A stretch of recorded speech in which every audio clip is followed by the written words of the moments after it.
Shalom, selamat malam buat teman-teman dan rekan-rekan sekalian. Pada malam hari ini saya kembali menyapa kita semua. Tetap ngopi di rumah saja. Kita sudah mau masuk di dalam persiapan masa transisi dari pandemi ke endemik. Dan saya berharap kita di dalam kesempatan ini juga boleh tetap berdoa bagi bangsa kita, terutama juga untuk persiapan masa transisi ini, sehingga kita bisa mengadakan persekutuan tatap muka gitu ya. Dan kebetulan saya sudah mendapat satu tempat dan berencana Sabtu ini akan mengadakan persekutuan fisik gitu ya. Jadi tolong doakan juga biar hal ini menjadi sesuatu yang baik juga buat setiap kita, karena selama pandemik kita sudah jarang bertatapan secara fisik atau persekutuan secara tatap muka gitu ya, karena masa pandemik ini. Dan kita berharap bahwa kedepannya akan terus-menerus Indonesia dijaga dengan kondisi COVID saat ini gitu ya. Oke, malam hari ini saya akan membahas kembali mengenai kisah Ayub yang begitu menarik, tapi sekarang dari sisi sahabat-sahabat Ayub gitu ya, yang teman-teman Ayub yang nanti kita akan melihat bagaimana seorang sahabat yang harusnya memberikan penghiburan tetapi akhirnya gagal paham dengan situasi yang terjadi dalam diri Ayub gitu ya. Sebelum kita mulai, saya sudah ditemani kopi saya. Seperti biasa, saya seruput dulu kopinya.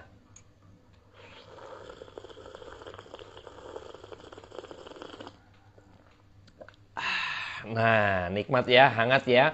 Kira malam hari ini juga iman kita boleh kembali dihangatkan oleh kebenaran firman Tuhan. Saya akan berdoa buat setiap kita untuk memulai persekutuan malam hari ini. Bapa, kami bersyukur karena firman Tuhan tidak pernah henti-hentinya terus menuntun dan membimbing kami kaum awam untuk kami dibawa mengenal kepada Kristus dalam kebenaran firman Tuhan. Kami bersyukur juga di masa-masa transisi ini pandemi COVID sudah dapat dikendalikan. Kami berdoa agar pemerintah, bangsa kami juga boleh siap Tuhan dalam masa transisi untuk kami boleh menuju kepada endemik COVID-19. Dan juga persekutuan yang kami akan adakan secara fisik, Tuhan tolong pimpin. Kiranya Tuhan persekutuan fisik kami juga boleh menjadi berkat Tuhan, dan dilindungi, dijauhkan dari segala penularan COVID dengan varian apapun Tuhan. Kami berdoa menyerahkan dalam tangan Tuhan. Kiranya Tuhan juga beracara malam hari ini. Sebentar kami belajar firman Tuhan. Terpujilah nama Tuhan, kekal selama-lamanya sampai selama-lamanya. Amin. Baik, saya akan bacakan di dalam kisah Ayub. Ya, kisah Ayub kita tahu bahwa teman-temannya itu ingin memberikan penghiburan, tetapi rasa-rasanya penghiburan yang diberikan kepada Ayub rasa penghakiman gitu ya. Nah, saya akan coba petik saja. Jadi nanti teman-teman bisa lihat di dalam pasal 4 sampai 31 itu ada perbincangan percakapan yang memuat bagaimana sepertinya memberikan penghiburan. Jadi tetapi memuat penghakiman gitu ya. Nanti teman-teman bisa telusur lagi, karena nggak mungkin saya dengan waktu yang singkat pada malam hari ini akan membawa semua dari pasal 4 sampai 31. Saya akan coba ambil capture beberapa bagian-bagian yang mungkin menjadi saya highlight saja gitu ya. Harap kita kaum awam juga akhirnya dibukakan dengan hal ini. Yang pertama saya akan coba bacakan di dalam Ayub 4 ya, Ayub 4. Itu ayat yang pertama ya, ayat yang pertama. Oke, saya akan coba baca saja sampai ayat yang ke-8 ya. Ayub 4 ayat pertama sampai 8, demikian firman Tuhan. Percakapan Ayub dengan sahabat-sahabatnya. Elifas menegur Ayub. Maka berbicaralah Elifas orang teman. Kesalkah engkau bila orang mencoba berbicara kepadamu? Tetapi siapakah dapat tetap menutup mulutnya? Sesungguhnya engkau telah mengajar orang banyak orang, dan tangan yang lemah telah engkau kuatkan. Orang yang jatuh telah dibangunkan oleh kata-katamu, dan lutut yang lemas telah kau kokohkan. Tetapi sekarang dirimu yang tertimpa dan engkau kesal, dirimu terkena dan engkau terkejut. Bukankah takut akan Allah yang menjadi sandaranmu dan kesalehan hidupmu menjadi pengharapanmu?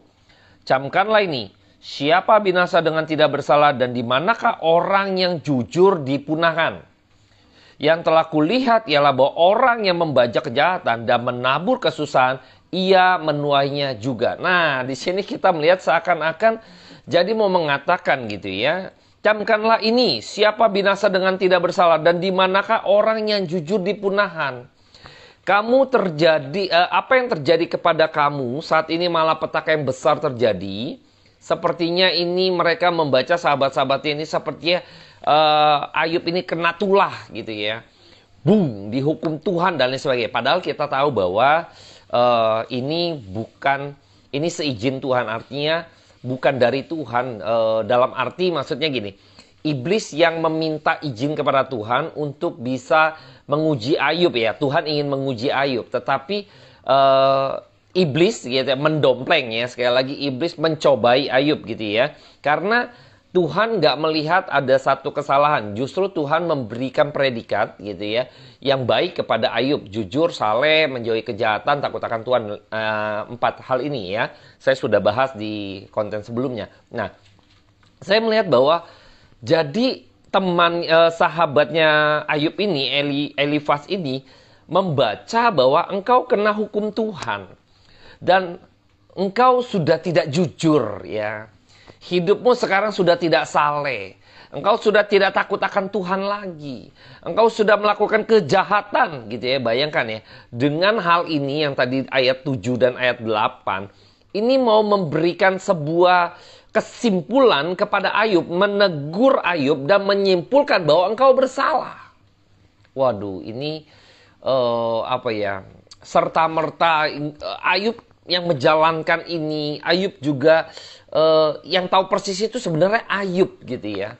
Tapi ini orang luar ya, seringkali dalam kehidupan kita juga begitu ya. Kita melihat bahwa wah Diana, misalnya ya, kita melihat keadaan seseorang, dia itu dalam keadaan yang tidak baik, kurang beruntung, misalnya sakit gitu ya, kena apalah misalnya. Lalu kita menyimpulkan gitu, waduh dia kena hukum Tuhan.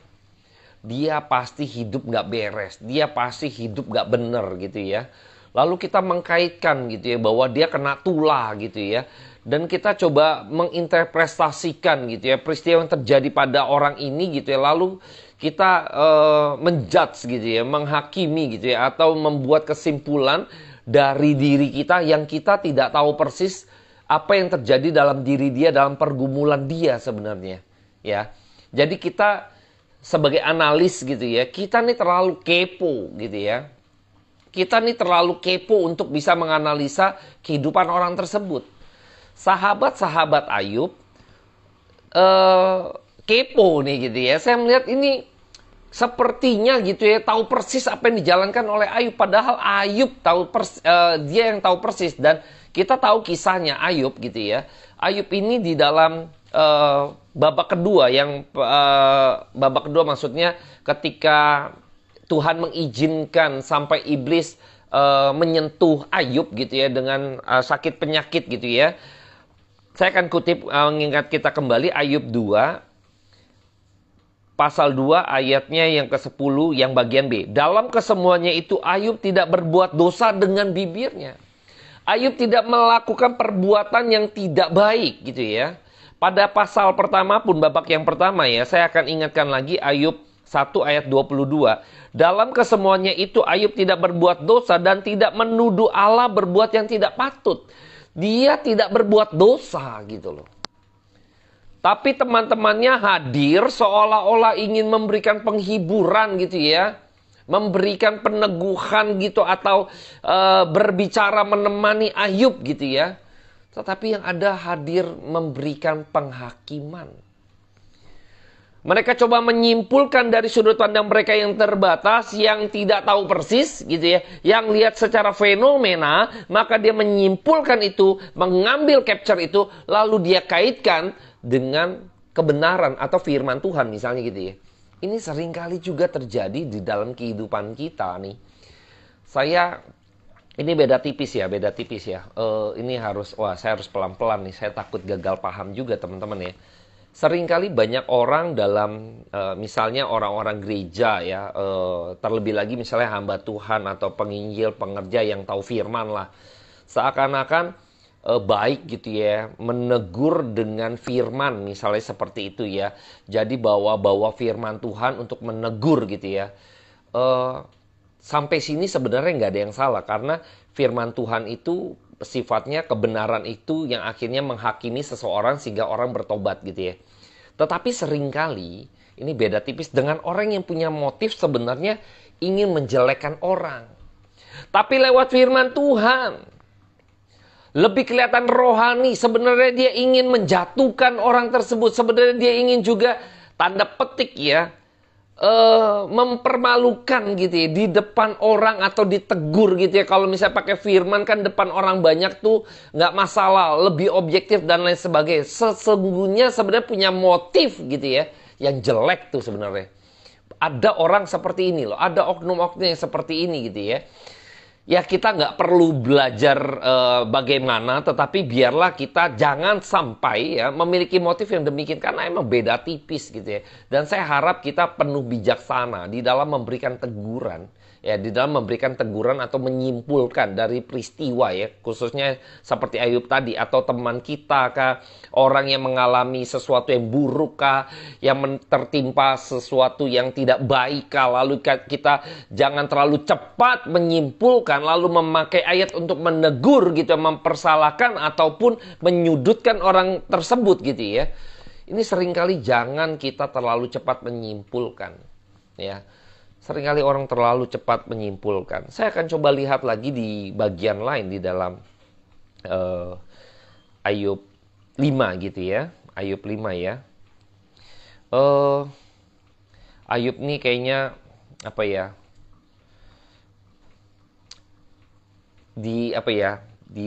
Dihakimi lah ya. Saya bilangnya dihakimi ya dengan oleh teman-temannya karena sepertinya Ayub melakukan satu kesalahan yang melakukan ketidakberkenanan hidupnya di hadapan Tuhan, maka dihukum gitu ya. Oke, saya akan coba petik lagi gitu ya. Ayub 5 ayat yang pertama ya. Ayat yang pertama saya akan lihat ya, bacakan gitu ya. Sampai ayatnya yang ketiga ya. Berserulah, adakah orang yang menjawab engkau dan kepada siapa di antara orang-orang yang kudus engkau akan berpaling? Sesungguhnya orang bodoh dibunuh oleh sakit hati, ya. Dan orang bebal dimatikan oleh iri hati.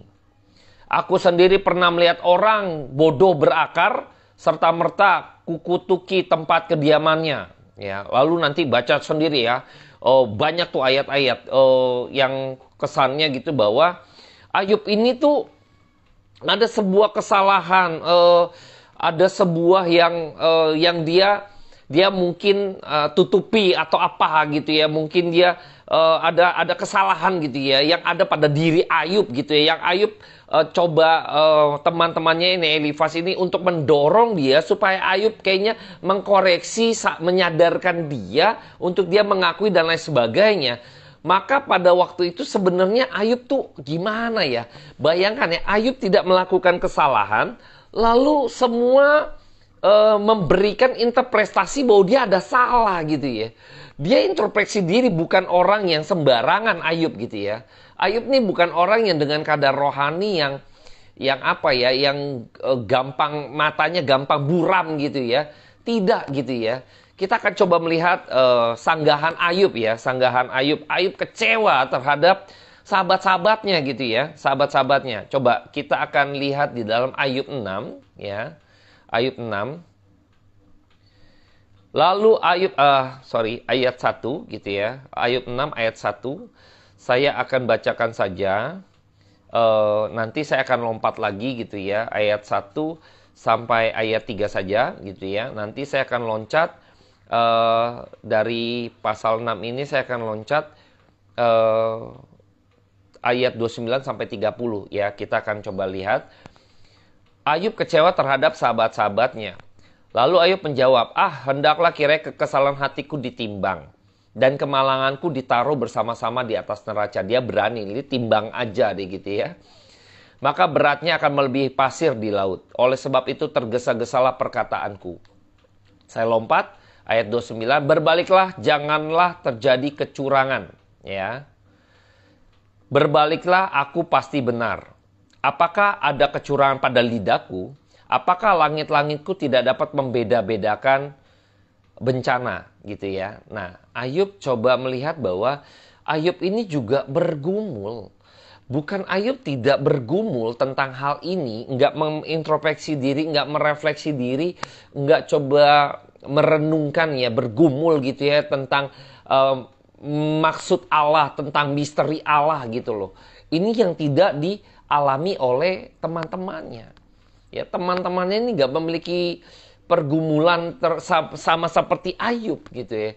Mereka hanya menganalisa gitu ya, melihat secara fenomena, sedangkan Ayub tuh bertanya-tanya. Ini dalam pergumulan. Kita akan lihat lagi di dalam Ayub 7 ayat yang pertama ya. Bukankah manusia harus bergumul di bumi dan hari-hari seperti hari-hari orang upahan ya? Ayub ini bukan orang sembarangan gitu ya. Minggu lalu saya sudah bahas mengenai pergumulan Ayub. Ayub ini nggak sembarangan ya. Jadi saya berharap bahwa setiap kita, apalagi ada, kita ngelihat bahwa ada kejadian yang terjadi dalam misalnya teman kita atau rekan kita, kita jangan sampai memberikan satu statement yang terlalu dini. Kita harus melihat bahwa pergumulan dia ya, mungkin kita nggak gumulkan pergumulan dia ya. Ini teman-temannya Ayub nggak menggumuli sebagaimana Ayub menggumuli apa yang terjadi dalam hidupnya. Teman-temannya lupa ya, teman-temannya nggak menyadari ada misteri Allah. Tetapi Ayub di sini menyadari ada misteri Allah, makanya dia menggumulkan itu. Ada misteri yang mungkin dia mau coba cari tahu gitu loh. Ya, mau coba cari tahu. Tetapi teman-temannya, sahabat-sahabat Ayub enggak melihat misteri itu. Dia melihat fenomena itu ada masalah gitu loh. Ada sesuatu engkau terjadi demikian, berarti ada sesuatu masalah di dalam dirimu. Ada suatu hubungan yang tidak baik yang di hadapan Tuhan, yang tidak berkenan kepada Tuhan, maka engkau ditimpa seperti ini. Ada sesuatu yang salah dalam dirimu. Waduh, ini kan semacam tudingan yang tidak berdasarnya hanya fenomena gitu ya. Ini terlalu dini, terlalu dangkal teman-teman Ayub gitu ya, sahabat-sahabat Ayub gitu ya. Maka Ayub kesal sekali, kecewa dia. Dianggap dia nggak lakukan kesalahan, dianggap salah gitu ya. Dia misalnya tidak mencuri, dianggap mencuri gitu ya. Ini kan jadi fitnah gitu ya. Dia nggak mencuri, dibilang mencuri. Dia hidup jujur, dibilang hidupnya tidak jujur, ya kan? Ini kan fitnah jadinya. Bahaya sekali. Saya berharap kita jangan tergesa-gesa. Nanti fitnah jadinya. Fitnah lebih kejam daripada pembunuhan. Teman-teman tahu semua kan? Ini kita seringkali nih udah bunuh berapa orang dari fitnah kita, ya. Hati-hati ya. Dasar tidak ada gitu ya, lalu ngomong menyimpulkan. Ini fitnah, lebih kejam daripada pembunuhan. Tuhan akan menuntut balas, sama seperti Kain dan Habel. Ketika Kain membunuh Habel, Tuhan menuntut balas. Hati-hati kita berbicara ya. Ini ada joke gitu ya. Kadang kita, mulut kita ini harus belajar dari bokong ya, dari bokong kita ya, atau dari pantat gitu ya. Harus belajar dari bokong. Kenapa? Seringkali kalau kita ingin buang angin gitu ya, kentut gitu ya. Kalau kita mau kentut, itu tuh kita kadang mikir ya. Mikir dulu sebelum pantat kita atau bokong kita itu mengeluarkan suara atau mengeluarkan sesuatu dari bokongnya atau dari pantat kita. Kita tuh mikir yang pertama gini. Kalau saya kentut ya, ini ganggu gak? Ya kan? Ya dong. Wah, ini lihat-lihat dulu situasi ini takut mengganggu gak orang lain, ya kan? Kedua, waktu saya kentut, ini kira-kira nih bunyinya itu membuat saya nanti malu gak, ya kan? Kalau biasa kan kentut ada dua pilihan ya. mau mau suara kencang, tapi biasanya tuh tidak berbau gitu ya. Suaranya hampir tidak ada atau melepas gitu ya. Tetapi biasanya tuh baunya menyengat. Jadi ada pilihan itu ya. Nah, saya kembali lagi. Terus yang ketiga, misalnya ya. Terus misalnya kalau saya katakanlah, oke, suaranya saya tidak bunyikan gitu ya, tidak bunyi kencang atau saya coba redam gitu ya. Terus apakah baunya itu membuat saya malu? Nanti kalau ketahuan, ya kan, wah siapa yang kentut nih, bau nih segala macam. Nanti saya yang malu. Itu pikir 3 kali ya, pikir 3 kali bokong kita ketika mengeluarkan suatu suara dari pantatnya gitu ya. Bokong kita nih, pantat kita ya, mengeluarkan suara itu perlu 3 kali pikir otak kita. Tapi mulut kita seringkali nggak pernah berpikir sampai 3 kali untuk mengeluarkan bunyi ya kepada orang lain. Mulut kita mesti belajar dari pada bokong kita ya. Jadi ini jokes yang saya pikir dari teman saya, lumayan menarik gitu ya. Cuman kita harus berpikir sekarang ya. Kalau berbicara, belajar dari bokong. 3 kali pikir sebelum bokong itu mengeluarkan suara ya. Nah, sahabat-sahabat Ayub ini melihat mengungkapkan sebuah perkataan, tuduhan gitu, tudingan yang tidak memiliki dasar, dan dia akhirnya menyimpulkan sesuatu yang tidak berdasar, dan ini jadi fitnah, dan ini menjadi sesuatu yang tidak baik sebenarnya untuk dia. Ya, untuk dia. Karena nanti kita akan melihat gitu ya. Akan melihat bagaimana di akhir, nanti di Ayub terakhir, nanti saya akan bahas di Ayub terakhir. Maka Tuhan akhirnya mengangkat Ayub. Nah, nanti akan teman-temannya itu dimurkai Tuhan, ya, dimurkai Tuhan. Tapi sebelum masuk ke sana, saya akan coba melihat bahwa Ayub bergumul dengan sebuah misteri, tanda tanya di dalam pikirannya, di dalam renungannya, lalu dia menggumulkan. Sedangkan teman-temannya tidak melihat variabel misteri Allah yang dia tidak gumulkan sebagaimana Ayub gumulkan.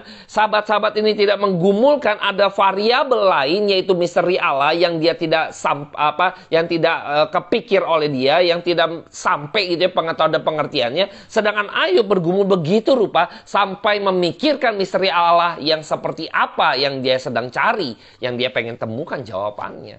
Teman-temannya tidak. Seringkali kita terlalu pendek ya, orang terlalu dangkal, ya, orang mudah sekali salah tafsir terhadap peristiwa, event atau apapun karena punya pengetahuan yang begitu sempit gitu ya. Seperti ini view-nya gitu ya, sempit sekali dan pendek gitu ya. Jadi ya nggak berbobot lah gitu kira-kira. Jadi gampang menyimpulkan gitu. Dengan mudah menyimpulkan akhirnya salah lagi ya. Bahaya sekali. Kita harus buka world view kita lebih luas ya. Kita harus jauh lebih tinggi supaya lebih tahu, ngelihatnya lebih, jangkauannya lebih baik gitu loh. Harus lebih mendalam, maksud saya tinggi dalam arti mendalam gitu ya. Kita harus lihat ke dalam, kita harus lebih tinggi, worldview-nya harus out of the box gitu ya. Bisa melihat dari semua sisi dengan baik. Sehingga tidak menyimpulkan yang salah dan memiliki dasar yang cukup kuat gitu loh. Untuk memberikan sebuah katakanlah kesimpulan gitu ya. Jadi kita juga bisa menjadi orang yang bijaksana demikian. Nah, saya coba akan lihat ya. Emang di dalam Alkitab emang ada sakit penyakit, ketimpangan, kusta itu berasal dari dosa manusia ya. Ada suatu kejadian yang tidak baik itu karena dosa dari orang tersebut. Tetapi ada juga di dalam Alkitab. Ya, di dalam Alkitab, di dalam kitab yang sama, nanti saya akan kutip itu. Itu bukan dosa dari manusia itu sendiri, ya. Kita akan coba cek gitu ya pada kesempatan ini. Kita akan buka dalam Yohanes 5. Saya akan coba buka case-nya dulu di dalam Yohanes 5 ya. Yohanes 5, kita buka dulu Yohanes 5. Saya akan petik saja mengenai penyembuhan pada hari Sabat di kolam Bethesda ya. Pada waktu itu ada orang timpang, lalu dia nungguin air goncang, terus orang berebut untuk masuk ke dalam, lalu dia bisa sembuh gitu ya, mendapatkan mukjizat gitu ya. Sedangkan dia timpang, nggak ada orang yang mau gotong dia. Dia maupun orang udah, dia pengen gerak pun gitu ya, kepikir orang udah nyelam duluan. Jadi dia nggak punya kesempatan. Lalu Tuhan Yesus datang menawarkan kepada dia untuk menyembuhkan dia, bangun dan angkat tilammu gitu ya. Nah, kita akan coba lihat bahwa ada petikan yang menarik di dalam Yohanes 5 ayat 14, saya akan bacakan.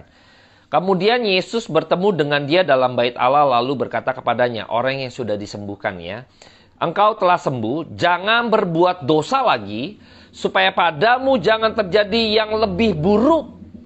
Ini mau menunjukkan bahwa ketimpangan atau sesuatu yang terjadi pada orang tersebut ada karena dosa atau kesalahan yang harus dia tuai gitu ya. Lalu Tuhan memberikan mukjizatnya, memberikan kesembuhannya pada orang ini dan mengingatkan jangan berbuat dosa lagi supaya tidak terjadi sesuatu yang lebih buruk. Ini diingatkan, di reminder. Emang ada sesuatu yang terjadi yang buruk terjadi pada seseorang gitu ya. Itu karena dosa orang tersebut gitu ya.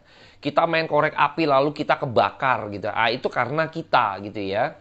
Hati-hati gitu ya jadi ya. Nah, kita akan coba lihat lagi di dalam Yohanes 9. Nah, mungkin hal ini tahu ya, teman-teman semua mungkin tahu ya. Ini lumayan populer ya, karena Yohanes 9 ini mengenai orang buta yang sejak lahirnya. Orang buta tapi sejak lahir. Nah, murid-muridnya bertanya. Saya akan kutip saja ayat yang pertama sampai ayat yang ketiga ya. Waktu Yesus sedang lewat, ia melihat seorang yang buta sejak lahirnya.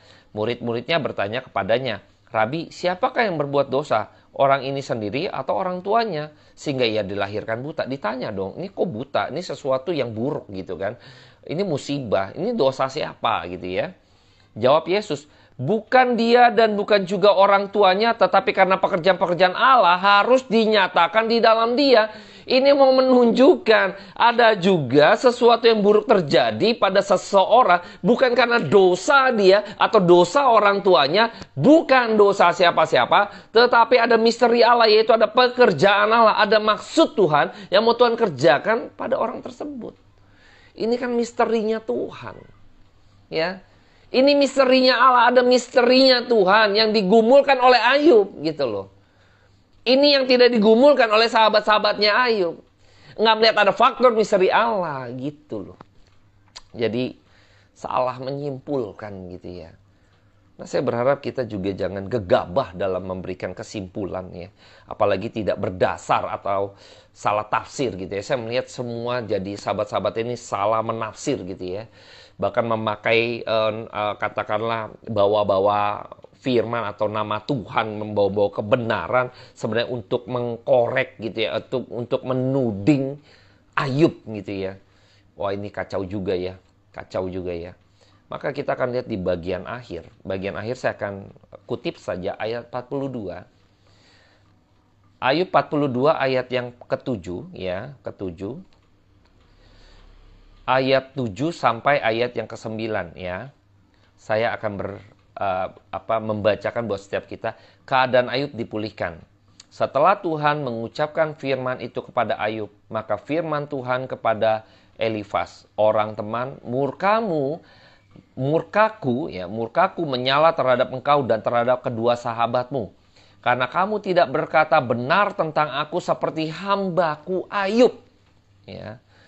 Oleh sebab itu ambillah 7 ekor lembu jantan dan 7 ekor domba jantan dan pergilah kepada hambaku Ayub. Lalu persembahkanlah semua itu sebagai korban bakaran untuk dirimu. Dan baiklah hambaku Ayub meminta doa untuk kamu. Ya, karena hanya permintaannya lah yang akan kuterima. Supaya aku tidak melakukan aniaya terhadap aku. Nah, Tuhan balaskan ya. Mau balaskan ya. Sebab kamu tidak berkata benar tentang aku seperti hambaku Ayub. Ayat 9. Maka pergilah Elifas orang teman, Bildad orang Sua, dan Zofar orang Naama.